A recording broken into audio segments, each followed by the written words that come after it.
महाभारत काल से ही भगवान श्री कृष्ण ने कलयुग के बारे में विस्तार पूर्वक सारी जानकारी दे दी थी कि कलयुग में लोग कैसे रहेंगे, वे लोग जीवन कैसे व्यतीत करेंगे, लोगों का रहन सहन खान पान कैसा होगा और आपस में उनका व्यवहार कैसा होगा।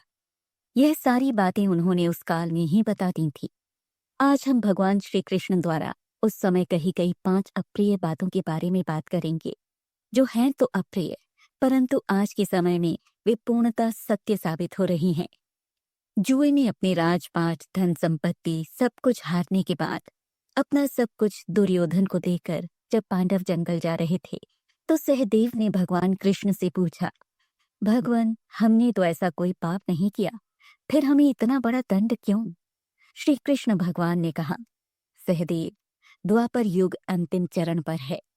यह जो भी हो रहा है वह कलयुग के प्रभाव से हो रहा है।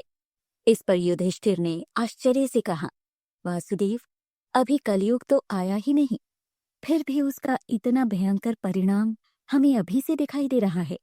जब कलयुग प्रारंभ होगा तो क्या होगा? तभी 5 पांडवों को कलयुग के बारे में जानने की इच्छा जागृत हुई।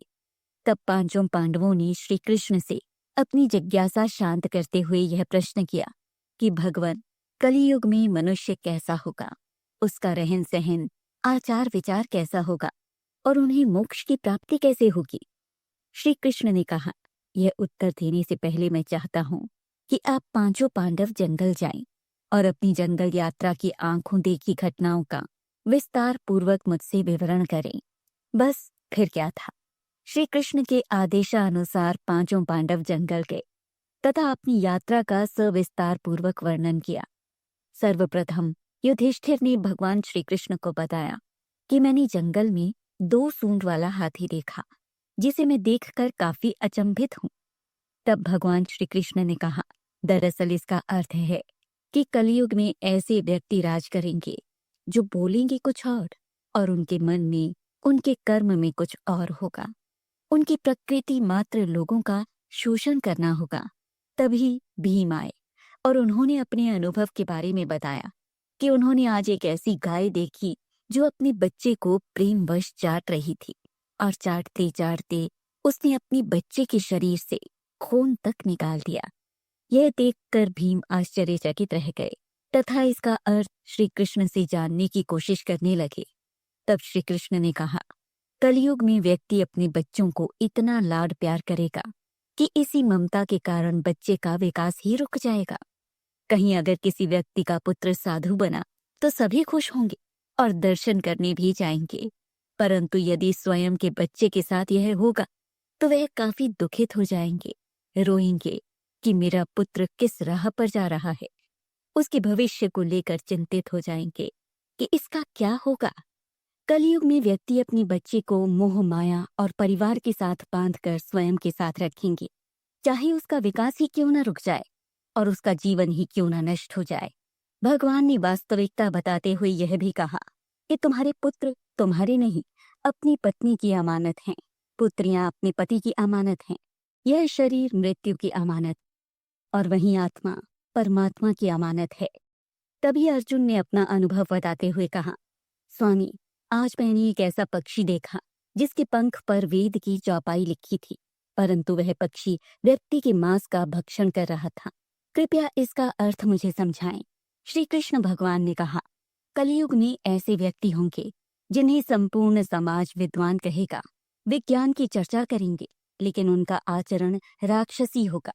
तुरंत हमेशा उनकी निगाहें दूसरे व्यक्तियों की संपत्ति पर ही होंगी कि कब सामने वाले व्यक्ति की मृत्यु हो और उसका सारा धन जायदाद मुझे मिले। व्यक्ति कितना भी बड़ा क्यों ना हो जाए, उसकी निगाह दूसरे की संपत्ति पर ही होगी।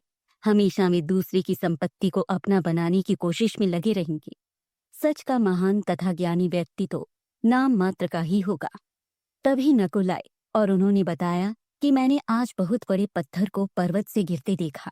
पर्वत खंड के रास्ते में न जाने कितने बड़े बड़े वृक्ष आए, पर कोई भी वृक्ष उस पर्वत खंड को रोक नहीं पाया। परंतु तभी मैंने देखा कि एक छोटी सी पौधे से टकराकर वह पर्वत खंड वहीं रुक गया। भगवान, मुझे इसका आशय समझाएं। तभी श्री कृष्ण भगवान ने कहा, कलयुग में मनुष्य की बुद्धि कमजोर होगी और उसका जीवन पतन होगा। उसकी पतन को सत्ता और धन रूपी वृक्ष भी नहीं रोक पाएगा, परंतु मात्र हरि नाम रूपी एक छोटी सी पौधे से व्यक्ति का जीवन पतित होने से रुक जाएगा। ईश्वर की भक्ति, भजन पतन को रोकने में सहायक होगी तथा इसके माध्यम से मनुष्य की बुद्धि प्रबल होगी। तभी सहदेव ने कहा, भगवान, हमने जंगल में कई जल से भरे हुए कुएं देखे, परंतु उन सभी के बीच एक कुआं काफी गहरा तथा जल रहित था। कृपया इसका अर्थ समझाएं। श्री कृष्ण भगवान ने कहा, कलयुग में धनी व्यक्ति अपने शौक के लिए कन्या विवाह में, उत्सव में, सत्ता के लालच में काफी मात्रा में धन खर्च करेंगे, परंतु यदि कोई भूखा तथा जरूरतमंद इंसान उनकी निगाह में आएगा तो कोई भी व्यक्ति उसकी सहायता के लिए पहल नहीं करेगा, चाहे वह उसका कितना भी सगा संबंधी ही क्यों ना हो। अपनी इच्छाओं की पूर्ति के लिए व्यक्ति मांस, मदिरा, व्यसन, सुंदरता पर काफी धन खर्च करेगा, परंतु किसी के दो आंसू पोंछने में उसकी कोई अभिरुचि नहीं होगी। कहने का तात्पर्य है कि कलयुग में अन्न का भंडार तो परिपूर्ण होगा, परंतु व्यक्ति भूखे ही मर जाएंगे। परंतु जो व्यक्ति इन सभी आदतों से दूर होगा, उस पर कलयुग का नहीं, ईश्वर का हाथ होगा। इस प्रकार भगवान श्री कृष्ण ने पांचों पांडवों को जंगल की यात्रा के अनुभव का अर्थ समझाया, जो कि आज कलयुग के 5 कटु सत्य के रूप में पूर्णतः सत्य साबित हो रहे हैं। यदि हम इन सभी बातों को अपने जीवन से जोड़कर देखें तो हम पाएंगे कि सभी अवगुण कलयुग के प्रभाव से हमारे अंदर विद्यमान हैं।